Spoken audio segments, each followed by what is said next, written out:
Good morning બેટા. હવે બીજા ચેપ્ટરના સ્વાધ્યાયના દાખલાની ગણતરી કરવાની છે. એની અંદર આગળ વધીએ. આગળના દાખલા બધા ગણાઈ ગયા હશે, બધા ક્લિયર પણ થઈ ગયા હશે. ઓકે ને?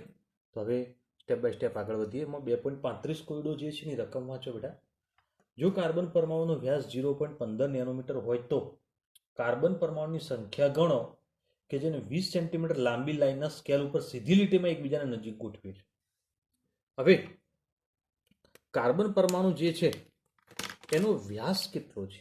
તો અહીંયા આગળ ધ્યાન આપો બેટા. એનો વ્યાસ 0.15 નેનોમીટર. હવે 0.15 નેનોમીટરનો એક કાર્બન પરમાણુ આપણે ગણીએ. આ તો ઘણું બધું મોટું કહેવાય. નેનોમીટર એટલે ખૂબ સૂક્ષ્મ છે, આપણે નરી આંખે ન જોઈ શકીએ એટલું બધું નાનું છે. પણ ધારો કે આ એક કાર્બન પરમાણુ છે, તો બીજો કાર્બન પરમાણુ, આ ત્રીજો, ચોથો, પાંચમો, છઠ્ઠો, સાતમો, આવા ઘણા બધા કાર્બન પરમાણુ એક સીધી લીટીમાં એક સ્કેલમાં આવી રીતે ગોઠવી દઈએ અને એ સ્કેલની લંબાઈ 20 સેન્ટીમીટર હોય તો લાઈનમાં આવા કેટલા કાર્બન પરમાણુ ગોઠવી શકાય? એવો પ્રશ્ન આપણને કર્યો છે. બોલો, પ્રશ્ન મગજમાં બેસી ગયો? આપણને શું જવાબ માંગ્યો છે ખબર પડી ગઈ? તો શરૂઆત કરીએ બેટા. તો કાર્બન પરમાણુનો વ્યાસ જે તમને કહ્યું છે કે 0.15 નેનોમીટર, તો આનો મતલબ 0.15 ગુણ્યા 10⁻⁹ મીટર થાય. પણ આપણને આ મૂલ્ય સેન્ટીમીટરમાં આપ્યું છે, તો મીટરનું સેન્ટીમીટરમાં કન્વર્ટ કરી દઈએ. ઓકે ને? તો 0.15 ગુણ્યા 10⁻⁷ સેન્ટીમીટર. કારણ કે મીટરનું સેન્ટીમીટર કરી એટલે 10⁻² વડે ગુણવા પડે. સેન્ટીમીટરમાં ક્લિયર થઈ ગયું. હવે આપણે પદ મૂકીએ બેટા. 0.15 ગુણ્યા 10⁻⁷ સેન્ટીમીટર બરાબર એક કાર્બન પરમાણુ. મતલબ આટલી લંબાઈ એટલે અથવા આટલો વ્યાસ હોય તો એક કાર્બન પરમાણુ કહેવાય. તો કેટલા સેન્ટીમીટર છે એકચ્યુઅલીમાં? 20 સેન્ટીમીટર. તો 20 સેન્ટીમીટરમાં કેટલા કાર્બન પરમાણુ આવે? ક્લિયર ને? તો હવે પદ મૂકી દઈએ. 20 ગુણ્યા 1 છેદમાં 0.15 ગુણ્યા 10⁻⁷. ઓકે, 20 ભાગ્યા 0.15 કરો તો જવાબ આવશે 133.33 ગુણ્યા 10⁻⁷ ઉપર જાય +7 થઈ જશે. ક્લિયર બેટા હું બોલું છે? ઓકે. આ જવાબ વૈજ્ઞાનિક પદ્ધતિમાં ફેરવી દઈએ તો 1.3333 ગુણ્યા 10⁹ કાર્બન પરમાણુ હશે. તો કાર્બન પરમાણુની કુલ કેટલી સંખ્યા ગોઠવી શકાય? તો આટલી ગોઠવી શકાય. બોલો, 2.35 કોયડો કમ્પ્લીટ ક્લિયર થઈ જશે. હવે 2.36 કોયડો સેમ આવો છે, બરાબર? તો હવે જુઓ, 2.36 કોયડો જે છે એ જોઈએ. રકમ વાંચો. 2 ગુણ્યા 10⁸ કાર્બન પરમાણુઓ. કેટલા કાર્બન પરમાણુ છે? 2 ગુણ્યા 10⁸ કાર્બન પરમાણુઓ એકબીજાની પાસે ગોઠવાયેલા છે. તો આવી ગોઠવણી જે થતી હોય છે, આવી એની વ્યવસ્થાની લંબાઈ એટલે કુલ લંબાઈ કેટલી આપેલી છે? તો 2.4 સેન્ટીમીટર. ઓકે, તો આટલા શું છે બેટા? કાર્બન પરમાણુ, કુલ પરમાણુઓ. તો એક કાર્બન પરમાણુની ત્રિજ્યા ગણો. કાર્બનના એક પરમાણુની ત્રિજ્યા ગણવાની છે, બરોબર? તો મતલબ આટલા કાર્બન પરમાણુ લાઈનસર ગોઠવાય તેની લંબાઈ આટલી થાય. તો હવે એનું પદ મૂકીએ તો પદ શું થશે બેટા? 2 ગુણ્યા 10⁸ કાર્બન પરમાણુ બરાબર 2.4 સેન્ટીમીટર લંબાઈ. ઓકે બેટા, તો કુલ લંબાઈ આટલી થઈ. તો ખરેખર જો એક જ કાર્બન પરમાણુ લઈ લઈએ તો લંબાઈ કેટલી થાય? ખબર પડી? આટલા પરમાણુ લાઈનસર ગોઠવ્યા આટલી લંબાઈ થાય 2.4 સેન્ટીમીટર. તો એક પરમાણુ માટે કેટલી લંબાઈ થાય? તો હવે એની ગણતરી કરીએ.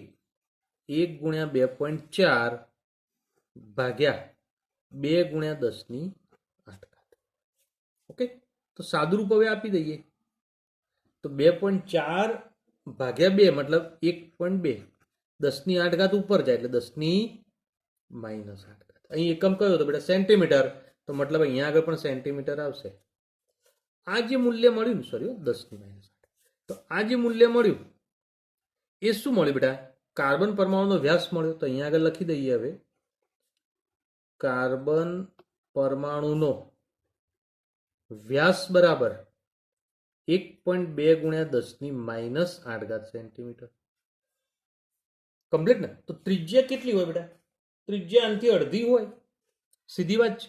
અને જો ત્રિજ્યાનું મૂલ્ય આનાથી અડધું હોય તો હવે વ્યાસ બરાબર આટલો, તો ત્રિજ્યા બરાબર 1/2 ગુણ્યા 1.2 × 10⁻8 બરાબર 0.6 × 10⁻8. સમમૂલ્ય લીધેલું જ બેટા આવ્યું. તો અહીંયા આગળ આપણે આવા સ્પષ્ટ કહી શકીએ કે આ જવાબ જે છે એ સેન્ટીમીટર.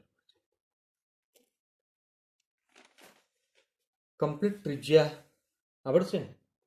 આ પોઈન્ટ ધ્યાન રાખો. હવે આને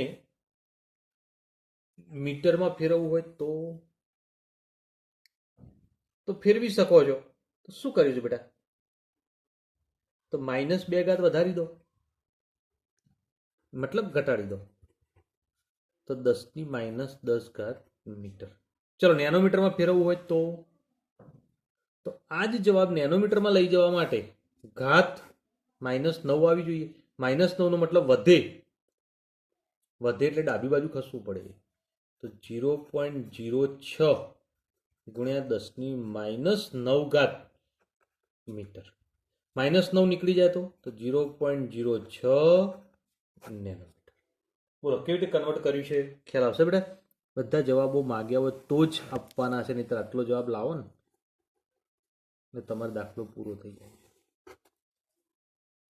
ઓકે, પણ કદાચ મીટરમાં માંગ્યું, નેનોમીટરમાં માંગ્યું છે, પિકોમીટરમાં માંગ્યું છે, તો આપણે આગળ વધી શકીએ. કમ્પ્લીટ. એટલા માટે આપણે થોડા ઊંડા ઉતરીએ છીએ. તો 2.36 કોયડો સોલ્વ થઈ ગયા પછી આગળ સમજવાનો પ્રયત્ન કરીએ. હવે કોયડો 2.37 થી રકમ વાંચો બેટા. રકમમાં શું કહ્યું છે? ઝીંક પરમાણુનો વ્યાસ 2.6 એંગસ્ટ્રોમ છે. મતલબ ઝીંક પરમાણુનો વ્યાસ 2.6 એંગસ્ટ્રોમ આપેલો છે. ઓકે, જો ઝીંક પરમાણુ ત્રિજ્યા પિકોમીટરમાં ગણો તો આપણે પહેલો જવાબ પહેલા ક્લિયર કરી દઈએ. ચલો એ બરાબર. તો આનું પિકોમીટરમાં કન્વર્ટ કરવાનું છે. તો પહેલા તો વ્યાસ બરાબર 2.6 એંગસ્ટ્રોમ બરાબર 2.6 × 10⁻10 મીટર. ચલો એંગસ્ટ્રોમનું મીટરમાં રૂપાંતર કરી દીધું. હવે પિકોમીટર લાવવું હોય તો -10 ની જગ્યાએ -12 આવવું જોઈએ. -10 કરતા -12 નાની છે. ઘાત ઘટાડવા માટે કઈ બાજુ ખસવું પડે? બોલ. તો અહીંયા આગળ જમણી બાજુ ખસવું પડશે. અને જમણી બાજુ 2 સ્થાન ખસીએ તો 260 × 10⁻12 મીટર બરાબર 260 પિકોમીટર. પણ આ વ્યાસ છે. ઓકે, આપણને શું માંગ્યું છે? ત્રિજ્યા. તો તેથી હવે જોઈએ ત્રિજ્યા બરાબર 1/2 260 બરાબર 130 પિકોમીટર. તો ઝીંક પરમાણુની ત્રિજ્યા પણ માંગી છે અને પિકોમીટરમાં પણ માંગી. બે જવાબ ક્લિયર કરવાનું કહ્યું છે અને આપણે અહીંયા આગળ બે જવાબ સરળતાથી ક્લિયર થઈ ગયા છે. ઓકે બેટા, તો એ ક્લિયર થઈ ગયો. બીજો જવાબ બી માંગ્યો છે. વાંચો બી જવાબમાં શું માંગ્યું છે. જો ઇલેક્ટ્રોન એકબીજાના લઘુલઘ લંબાઈ પ્રમાણે ગોઠવાયેલા હોય તો 1.6 સેન્ટીમીટરમાં હાજર પરમાણુની સંખ્યા ગણો. મતલબ કેટલું છે? 1.6 સેન્ટીમીટર તમે આવા પરમાણુ ઝીંકના લાઇનસર ગોઠવ્યા હોય, કેટલા પરમાણુ ગોઠવાઈ શકે? તો આપણે ગણતરી કરવાની છે. પહેલા તો ઝીંકનો જે વ્યાસ મીટરમાં છે ને એની જગ્યાએ સેન્ટીમીટરમાં ફેરવી દઈએ. કઈ એકમો? સેન્ટીમીટરમાં. તો વ્યાસ બરાબર 2.6 × 10⁻8 સેન્ટીમીટર. મીટરમાં તો અહીંયા લખેલો જ છે બેટા. તો સેન્ટીમીટરમાં મેં સીધો એટલે જ એપ્લાય કરી દીધો. ઓકે, તો સેન્ટીમીટરમાં આટલો થશે. ક્લિયર? મતલબ આટલો વ્યાસ હોય તો ઝીંકનો એક પરમાણુ ગણાય. તો હવે પદ મૂકીએ તો 2.6 × 10⁻8 સેન્ટીમીટર બરાબર એક પરમાણુ. તો એકચ્યુઅલીમાં એની લંબાઈ કેટલી છે? તો 1.6 સેન્ટીમીટર. જો હોય તો કેટલા પરમાણુ થાય? ઓકે, તો હવે 1.6 ગુણ્યા 1 ભાગ્યા 2.6 ગુણ્યા 10⁻8.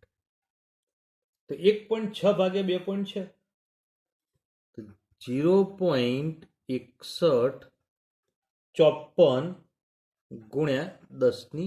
8 ઉપર જાય પ્લસ થઈ જશે. ઓકે બેટા, વૈજ્ઞાનિક પદ્ધતિમાં ફેરવી દો.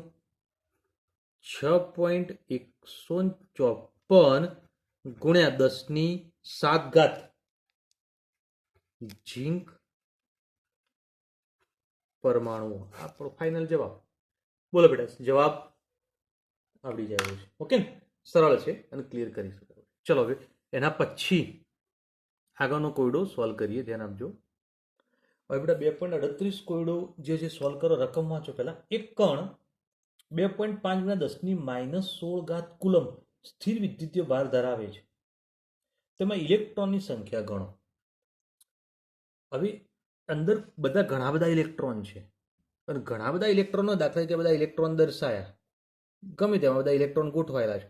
આ બધા ઇલેક્ટ્રોન ભેગા થાય તેનો કુલ વિદ્યુતભાર જે છે ને એવો એટલે વિદ્યુતભાર આપણને આપ્યો છે. ઓકે, તો તમને કહે છે કે આવા કેટલા ઇલેક્ટ્રોન ભેગા થઈને આટલો વિદ્યુતભાર ઉત્પન્ન કર્યો હશે? કેટલો? તો 2.5 ગુણ્યા 10⁻16 કુલમ. આટલો વિદ્યુતભાર કેટલા ઇલેક્ટ્રોન ભેગા થઈને કર્યો હશે? તો આપણે એક વાત આને ગણતરી કરવા માટે સમજીએ બેટા. એક ઇલેક્ટ્રોન ઉપરનો વિદ્યુતભાર જોઈ લઈએ. કોના ઉપર? એક ઇલેક્ટ્રોન. તો આપણે જાણીએ છીએ 1.6022 ગુણ્યા 10⁻19 કુલમ. આટલો વીજભાર હોય તો એક ઇલેક્ટ્રોન હોય. કમ્પ્લીટ ને? તો કુલ વીજભાર આપેલો છે. તો આટલો કુલ વીજભાર 2.5 ગુણ્યા 10⁻16 કુલમ હોય તો કેટલા ઇલેક્ટ્રોન હોય? ખબર પડી? બોલે તો બહુ સરળ થઈ ગયો દાખલો. હવે તો 2.5 ગુણ્યા 10⁻16 ગુણ્યા 1 છેદમાં 1.6022 ગુણ્યા 10⁻19. બરોબર. તો હવે આ બેનો ભાગાકાર કરો. 2.5 ભાગ્યા 1.6022. કેલ્ક્યુલેટરમાં જ્યારે સાદું રૂપ આપશો ત્યારે 1.560 ગુણ્યા 10⁻16 છે ને -19 ઉપર જાય એટલે પ્લસ થઈ જાય. જો પ્લસ થશે તો પ્લસ -16 10⁻3. ઓકે બેટા, હવે 10⁻3 અંદર લઈ લો તો કેટલા થશે?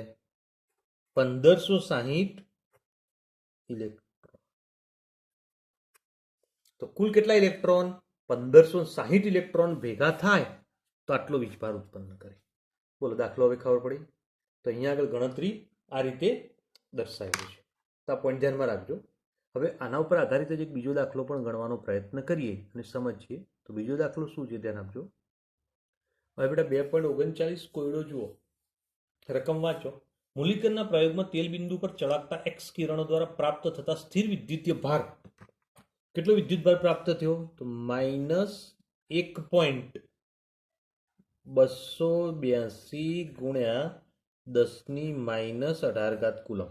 તો આટલો કુલ વિદ્યુતભાર ત્યાં ઉત્પન્ન થયો. આટલો વિદ્યુતભાર જોવા મળ્યો. તો આના ઉપરના જેવો જ દાખલો થયો કે આમાં રહેલા ઇલેક્ટ્રોનની સંખ્યા ગણો. તો ઇલેક્ટ્રોનની સંખ્યા જો ગણવાની હોય તો આ વાત કરીએ પ્રમાણે જ શું થશે બેટા? તો 1.6022 ગુણ્યા 10⁻19 કુલમ વીજભાર બરાબર 1 ઇલેક્ટ્રોન. ઓકે, તો આટલો વીજભાર હોય તો 1 ઇલેક્ટ્રોન ગણાય. તો કેટલો વીજભાર મળ્યો હતો? આ ઋણ ચિહ્ન કાઢી દો, કારણ કે ઇલેક્ટ્રોન છે ને એટલે ઋણ ચિહ્ન લખ્યું છે. પ્રોટોન તો ધન આવે એટલે આપણે ઋણ ચિહ્ન ન લઈએ.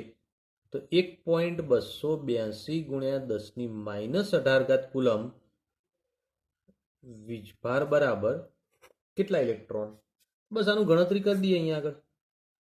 તો 1.282 ગુણ્યા 10⁻18 ગુણ્યા 1 છેદમાં 1.6022 ગુણ્યા 10⁻19. ઓકે, -19 ઉપર ત્યારે પ્લસ થાય, બેનો ભાગાકાર કરી દઈએ તો આ બંનેનો ભાગાકાર કરીએ તો શું જવાબ મળશે બેટા? 0.8 ગુણ્યા 10⁻1 બરાબર 8 ઇલેક્ટ્રોન. તો 8 ઇલેક્ટ્રોન આપણો જવાબ આવશે. તો આ કોયડો પણ બહુ સરળ છે, સરળતાથી ક્લિયર થઈ ગયો. ઓકે, તો ઉપરના જેવો જ હતો એટલે સરળતાથી આવડી જાય એવું છે. કોઈ પણ આવા કોયડા બેટા સોલ્વ કરીએ તો સમજી વિચારી અને કોયડા સોલ્વ કરજો. ગોખવાની વાત કરો એવું ન કરતા, બરોબર? કારણ કે કોઈ પણ જગ્યાએ રકમ બદલી કાઢે, આખી વાત પણ ઊંધી કરી દે, બરોબર? તો તમને એવું કે કદાચ કે 875 ઇલેક્ટ્રોન ભેગા થાય તો કુલ વીજભાર ગણો, તો આ પદ ઊંધું મૂકવાનું, 1 ઇલેક્ટ્રોન બરાબર આટલો વીજભાર, તો 875 કેટલો વીજભાર? તો જવાબ આવી જશે. એટલે કહેવાનો મતલબ કે દાખલો કોઈ પણ રીતે આપણને ઉલટાવીને પૂછે, કંઈ રકમ થોડી ચેન્જ કરે તો પણ આપણે આવડવો જોઈએ. એવું ના થાય ગોખી ના સાહેબ આ તો બદલાઈ ગયું, આવું તો નથી આવડતું, તો ગોખવાનું ના કરતા દાખલામાં. ઓકે બેટા, ચલો નેક્સ્ટ કોયડો સોલ્વ કરીએ. હવે 2.40 કોયડો છે, દાખલો નથી બેટા, પણ રકમ વાંચો એની સમજૂતી આપવાની છે, થિયરિકલ ટોપિક છે, પણ છતાં આપણે સોલ્યુશન કરી દઈએ. રુથરફોર્ડના પ્રયોગમાં સામાન્ય રીતે ભારે પરમાણુઓ જેવા કે ગોલ્ડ અને પ્લેટિનમ ના પાતળા વરખ વાપરી શકાય છે અને તેના ઉપર આલ્ફા કણનો મારો ચલાવવામાં આવે છે, પણ આની જગ્યાએ એલ્યુમિનિયમ જે છે એના ઉપર એનો વરખ વાપરવામાં આવતો નથી. કેમ આવું? તો ધ્યાન આપો બેટા કે ગોલ્ડ અને પ્લેટિનમ જે લીધેલા છે ને એ ભારે કણો છે, મતલબ એના કદ મોટા છે. હવે દાખલા તરીકે અહીંયા આગળ વિચારો,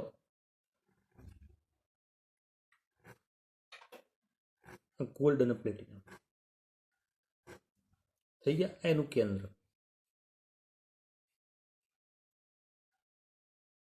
ઓકે, હવે આના ઉપર હું આલ્ફા કણનો મારો ચલાવું, આલ્ફા કણ, તો આલ્ફા કણનો મારો ચલાવો તો આ આલ્ફા કણ જે છે અહીંથી પસાર થઈને બહાર નીકળી જશે.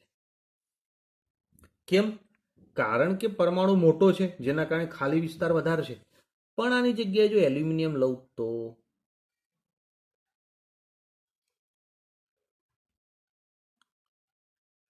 તો ગોલ્ડ અથવા પ્લેટિનમની સાપેક્ષમાં એલ્યુમિનિયમનું કદ ઘણું નાનું છે.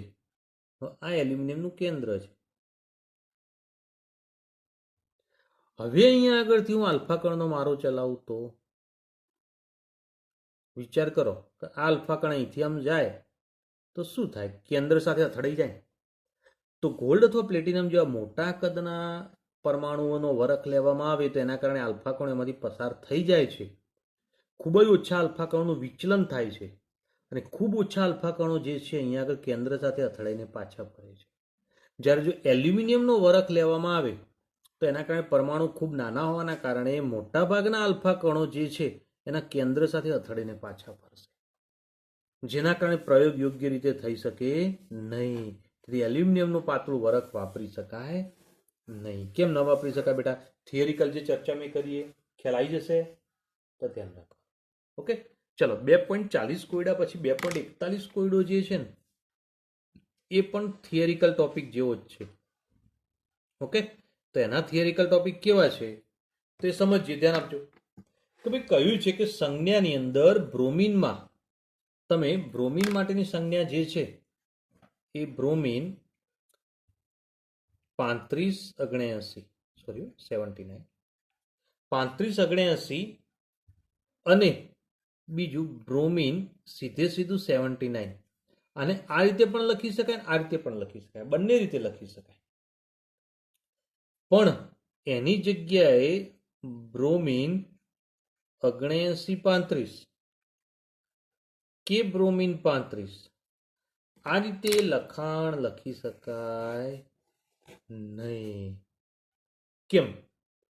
તો સીધા સાદા શબ્દોમાં એનો જવાબ છે, ધ્યાન આપજો કે તમે કોઈ પણ પરમાણુ જ્યારે એને લખો છો અથવા દર્શાવો છો ત્યારે એને ડાબી બાજુ પાદાંકમાં મતલબ નીચેના ભાગમાં તમે શું દર્શાવો છો બેટા?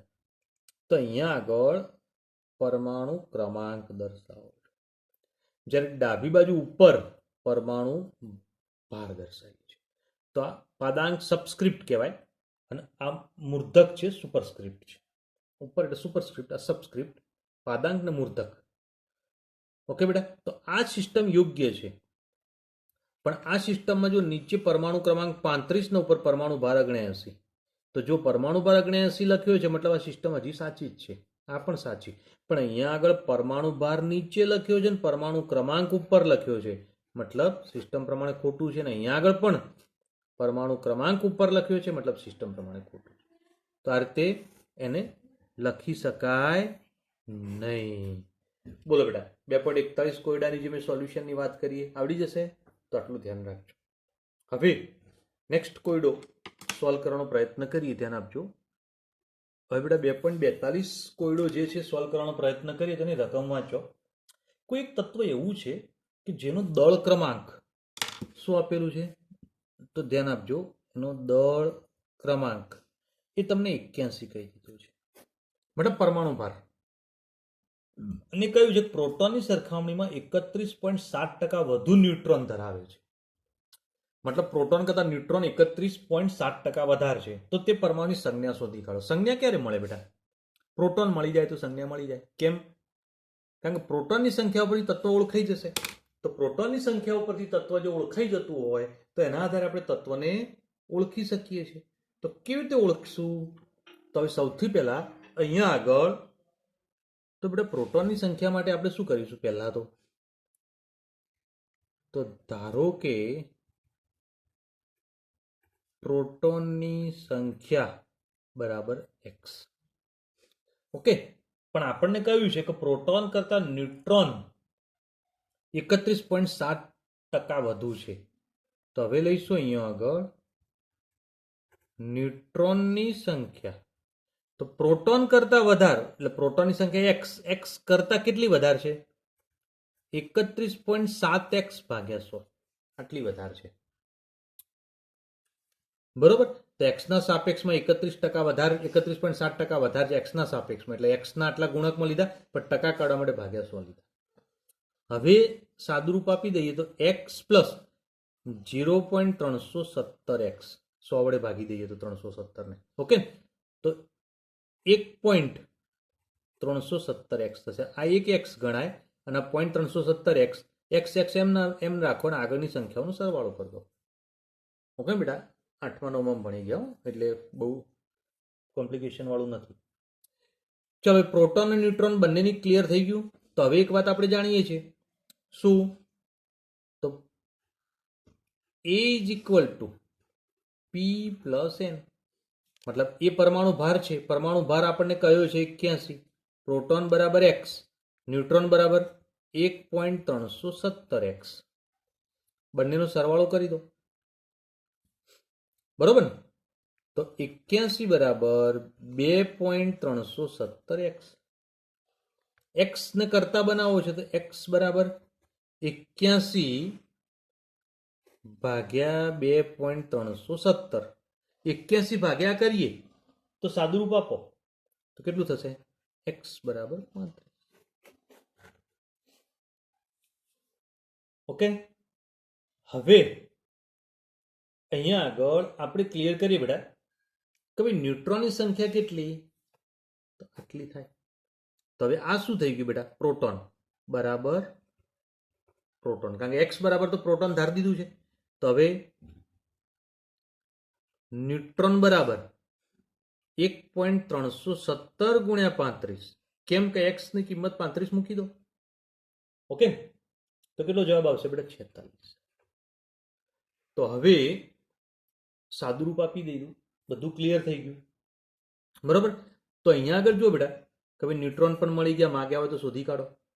હવે તત્વની સંજ્ઞા શોધી કાઢીએ, અહીંયા આગળ દર્શાવી દઈએ તો શું આવશે બોલો? 35 પ્રોટોન હોય તેવું તત્વ બ્રોમિન આવે. પરમાણુ ક્રમાંક 35 કહી દીધું છે અને પરમાણુ ભાર એટલે દળ ક્રમાંક તો 81 આપેલું છે, આપણે અહીંયા લઈ લીધું તો ઉપર 81 લખાય. આ આપણો ફાઇનલ જવાબ. બોલો, ફાઇનલ જવાબ જે દર્શાવ્યું આવડી જશે? ઓકે, તો ધ્યાન રાખવાનું, સમજી લેવાનું. ન્યુટ્રોનની સંખ્યા કદાચ ના ગણી હોય તો ચાલે હો બેટા, કોઈ જરૂર નથી. પણ આ તો મેં ગણતરી અંદર લઈ લીધી કે જેના કારણે કદાચ પૂછાય તો આપણે ગણી શકીએ, પ્રોબ્લેમ ના રહે. બરોબર. તો હવે આગળનો એક કોયડો સોલ્વ કરીએ, ધ્યાન આપજો. હવે 2.43 કોયડો સોલ્વ કરીએ બેટા. એની રકમ વાંચો, દળ ક્રમાંક 37 છે, મતલબ પરમાણુ ભાર. એક એકમ ઋણ વીજભાર પણ ધરાવે છે, મતલબ જે પણ આપણને ચિહ્ન મળશે એના ઉપર એક માઇનસ વીજભાર હશે. હવે તમને એક બીજું કહે છે કે ઇલેક્ટ્રોન કરતા 11.1% વધારે ન્યુટ્રોન છે. મતલબ ઇલેક્ટ્રોન જે મળે ને એના કરતા ન્યુટ્રોન કેટલા વધારે છે. તો અહીંયા આગળ આપણે સ્પષ્ટ રીતે ક્લિયર કરી શકીએ કે 11.1% વધારે ન્યુટ્રોન છે. કમ્પ્લીટ ને. તો હવે આપણે ઇલેક્ટ્રોનથી ધાર દઈએ. ધારો કે ઇલેક્ટ્રોનની સંખ્યા બરાબર x. જો એક ઋણ વીજભાર હોય, વિચારો, તો મતલબ ઇલેક્ટ્રોનની સંખ્યા પ્રોટોન કરતા એક વધી ગઈ હોય. સીધી વાત છે ને. એક ઋણ વીજભાર હોય તો ઇલેક્ટ્રોનની સંખ્યા પ્રોટોન કરતા એક વધી ગઈ હોય. દાખલા તરીકે એક સાદું સરળ ઉદાહરણ લો, F-. તો F- હોય તેનો પરમાણુ ક્રમાંક 9 છે. તો પ્રોટોન કેટલા થાય બેટા? 9. પણ તમને કે ઇલેક્ટ્રોન તો 9 પ્રોટોન, પણ એક ઉપર વીજભાર -1 થયો તો 9 ઇલેક્ટ્રોન એના હતા જ, પણ આ -1 નો એક વધારે એટલે 10 ઇલેક્ટ્રોન થઈ ગયા. તો મતલબ જો એક ઋણ વીજભાર હોય તો ઇલેક્ટ્રોન કરતા પ્રોટોન એક ઓછો હોય, થશે ને. તો અહીંયા આગળ જો ઇલેક્ટ્રોન x હોય તો પ્રોટોન બરાબર x-1. ચલો, પ્રોટોન મળી ગયા. હવે વાત કરીએ ન્યુટ્રોનની. ન્યુટ્રોનની સંખ્યા કેટલી, તો એને સમજવાનો પ્રયત્ન કરીશું બેટા. તો અહીંયા આગળ એ ઇલેક્ટ્રોનની સાપેક્ષમાં કેટલા વધારે છે તો એ ક્લિયર કરી દઈએ. x પ્લસ 11.1x ભાગ્યા 100 આ ન્યુટ્રોનની સંખ્યા છે, બરોબર. તો x પ્લસ 0.111x બરાબર 1.111x આ ન્યુટ્રોન થઈ ગયા. કમ્પ્લીટ ન્યુટ્રોનની સંખ્યા મેં લખીએ, આ ધ્યાન રાખજો, બરાબર. તો હવે પરમાણુ ભાર બરાબર એ બરાબર શું થાય? Proton plus neutron. ન્યુટ્રોનની સંખ્યા ક્લિયર ને બેટા? તમને કહ્યું છે કે ઇલેક્ટ્રોન કરતા વધારે છે, એટલે ઇલેક્ટ્રોન જો x ધાર્યા હોય તો ન્યુટ્રોન એના કરતા એટલા વધારે 11.1% એટલા દર્શાવી દીધું. હવે એ બરાબર પરમાણુ ભાર, તો પરમાણુ ભાર તો 37 કહેલો છે. પ્રોટોન કેટલા છે? x-1 અને ન્યુટ્રોન 1.111x. કમ્પ્લીટ. -1 આ બાદ લાવી એટલે પ્લસ થઈ જાય તો 38 થઈ જશે. અને x પ્લસ 1.111x તો 2.111x થશે. x ના કરતા બનાવી દો.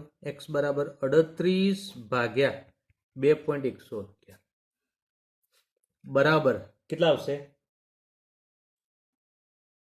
કેટલા આવશે જવાબ બેટા એનો? 18. તો 18 એ શું મળ્યું બેટા? ઇલેક્ટ્રોન મળ્યા. તો ઇલેક્ટ્રોન બરાબર 18. તો હવે પ્રોટોન કેટલા થશે? તો પ્રોટોન બરાબર x-1 એટલે 18 - 1 બરાબર 17 પ્રોટોન. ઇલેક્ટ્રોન પણ ક્લિયર, બરાબર. હવે વાત આવી કોના માટેની? ન્યુટ્રોનની, બરાબર. તો ન્યુટ્રોનની સંખ્યા તો અહીંથી ગણી શકો બેટા. ગણતરી માગી નથી, જરૂર નહીં પડવાની, પણ શોધી શકાય ને. x ની કિંમત અહીંયા મૂકી દેજો એટલે ન્યુટ્રોન મળી જશે. કમ્પ્લીટ. તો હવે તત્વની સંજ્ઞા, જવાબ ફાઇનલ ક્લિયર કરીએ. તો પ્રોટોન 17 હોય તો કયું તત્વ હોય? ચલો, ક્લોરીન. કમ્પ્લીટ. તો નીચે 17 લખાય. પરમાણુ ભાર એટલે દળ ક્રમાંક જો ઉપર 37 આપી દીધો છે, રકમમાં જ આપ્યો છે, જુઓ. તો અહીંયા આગળ શું લખીશું? 37. અને -1 વીજભાર ધરાવે છે, મતલબ -1. તો આ આપણો ફાઇનલ જવાબ અને એની સંજ્ઞા સાથે ક્લિયર. કેવી રીતે દર્શાવ્યું તો ધ્યાન રાખજો. ઓકે. તો અહીંયા આગળ 2.43 કોયડો જે છે એ રીતે સોલ્યુશન કરી ગયા, સમજી ગયા.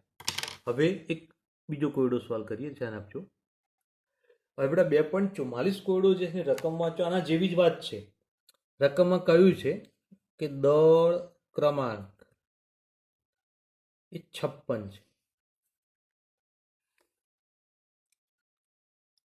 કેટલો બેટા 56. તો આવા જે આયન છે એમાં 3 ધન વીજભાર છે, મતલબ એ જે આયન છે એના ઉપર +3 વીજભાર છે.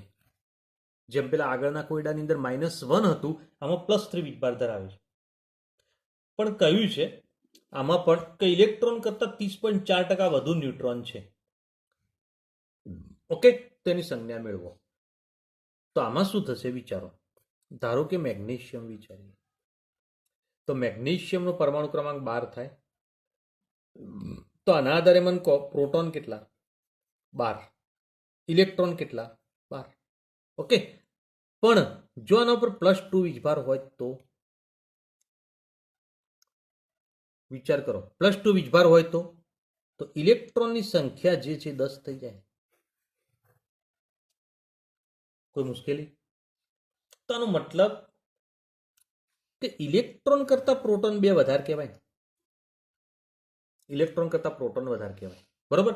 તો હવે દાખલામાં આપણે ઇલેક્ટ્રોનનું પદ આપ્યું. જુઓ, ઇલેક્ટ્રોન કરતા 30.4% ન્યુટ્રોન વધારે. તો આપણે જેનાથી કમ્પેરિઝન આપ્યું ને એ હંમેશા x ધાર દેવાનો. તો ધારો કે ઇલેક્ટ્રોનની સંખ્યા બરાબર x. તો ઇલેક્ટ્રોન જો +2 વીજભાર હોય તો ઇલેક્ટ્રોન કરતા 2 પ્રોટોન વધારે હોય. તો +3 વીજભાર હોય તો પ્રોટોનની સંખ્યામાં શું હોય? 3 વધારે હોય ને. તો પ્રોટોનની સંખ્યા બરાબર x + 3 થઈ જશે. ઓકે, તો હવે ન્યુટ્રોનની સંખ્યા વિચારો. ન્યુટ્રોનની સંખ્યા બરાબર x પ્લસ કેટલા ટકા વધારે છે ઇલેક્ટ્રોન કરતા? 30.4%. તો આવું લખી શકીએ. ઇલેક્ટ્રોન કરતા એટલો વધારે છે એટલે આવું લખી શકીએ. ઓકે ને. તો અહીંયા આગળ હવે 1.304x સીધું લખી દઉં બેટા. અને 100 વડે ભાગવાનું પછી સાદું સરવાળો કરી દો. કમ્પ્લીટ. હવે શું લખીશું? A = P + N. પરમાણુ ભાર 56. Proton x + 3. Neutron 1.304x. 3 આ બાદ જશે માઇનસ થઈ જશે ને. તો 56 માંથી 3 જાય એટલે 53. x અને 1.304x એટલે 2.304x. કોઈ મુશ્કેલી? આવડે ને? તો x ને કરતા બનાવી દો. તો 53 ભાગ્યા 2.304 બરાબર 23. તો આના બધી શું ક્લિયર થયું બેટા?